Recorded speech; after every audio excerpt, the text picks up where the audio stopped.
Black tax. Black tax in the Christian context. All right.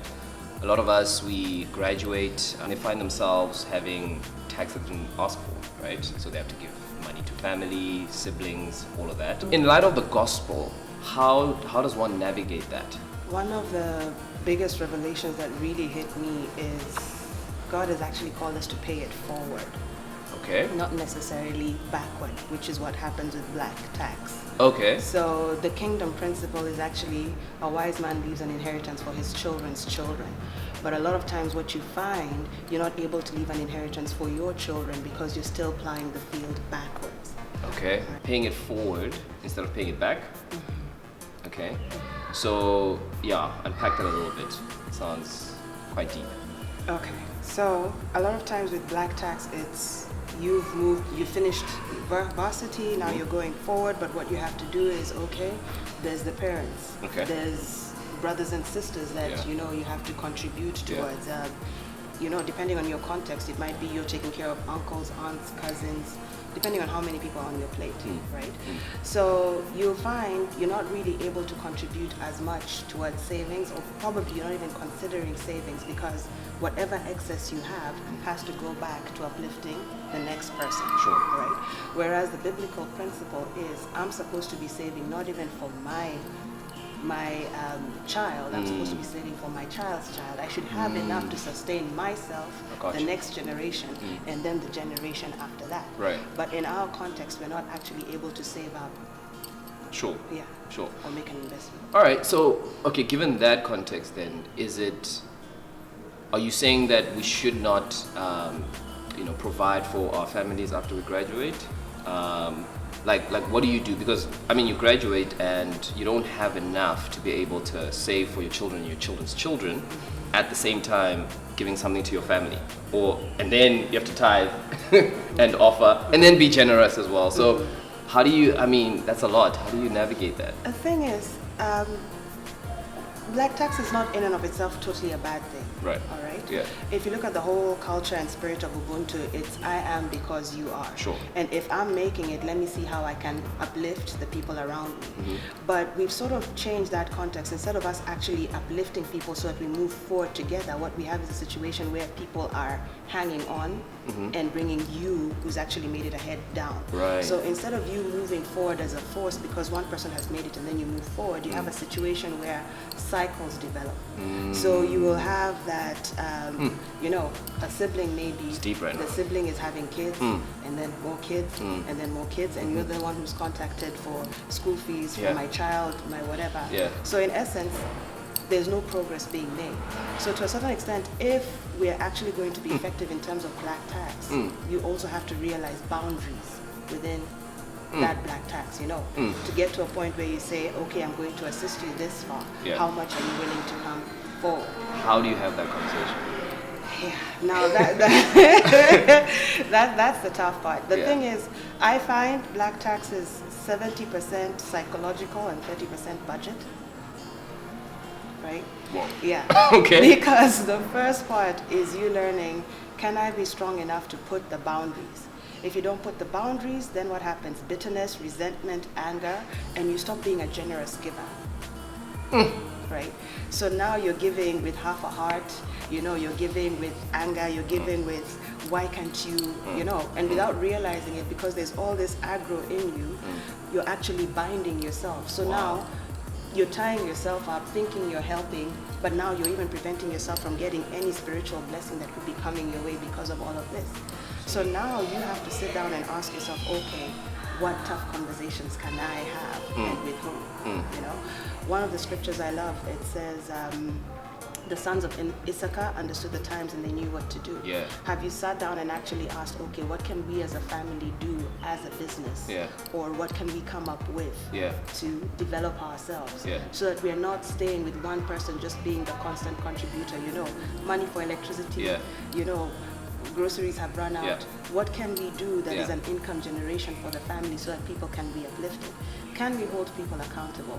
Who's that sibling or who's that family member who's just sitting at home and waiting for the income to come in?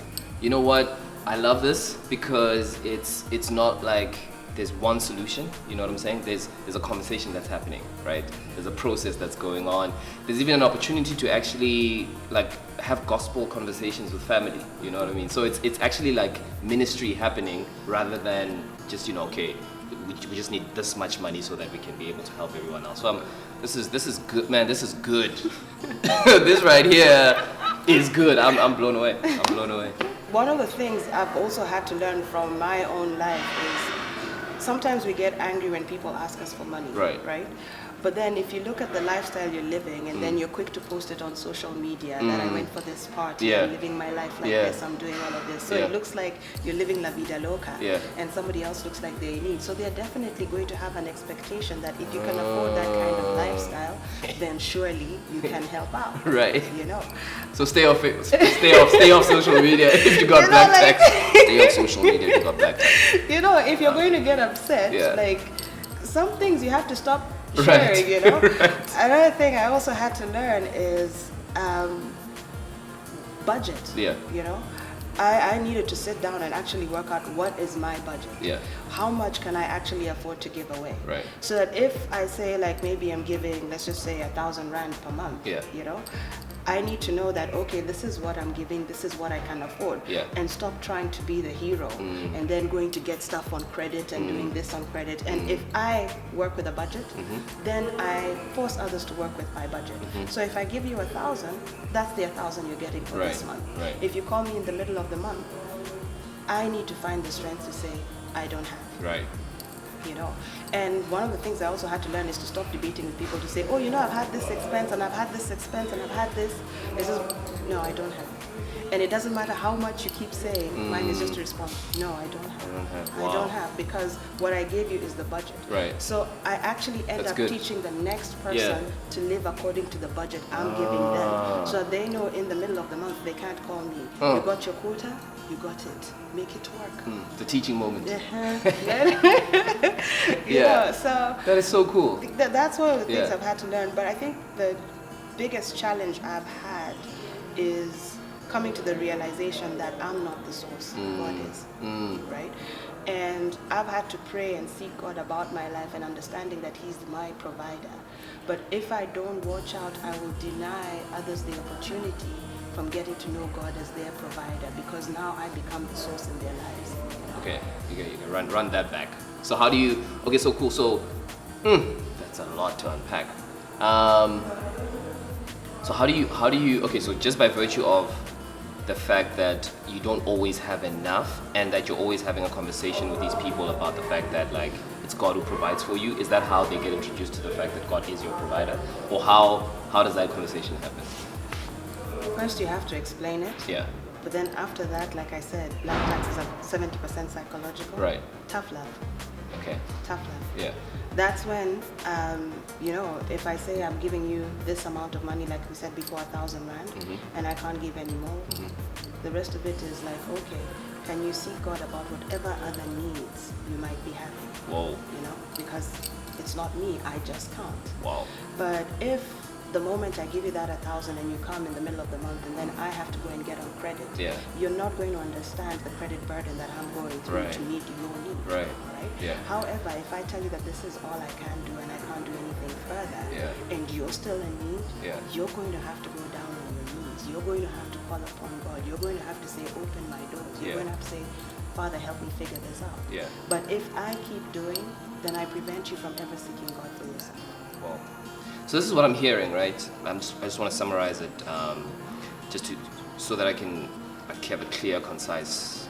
So okay, so you're saying that black tax is not necessarily a bad thing, but you must be responsible in how you execute the black tax. So it's not an evil thing, but if you're doing it in relationship with God, there's actually a way that God can guide you to be able to help those who are in need, right? Certainly.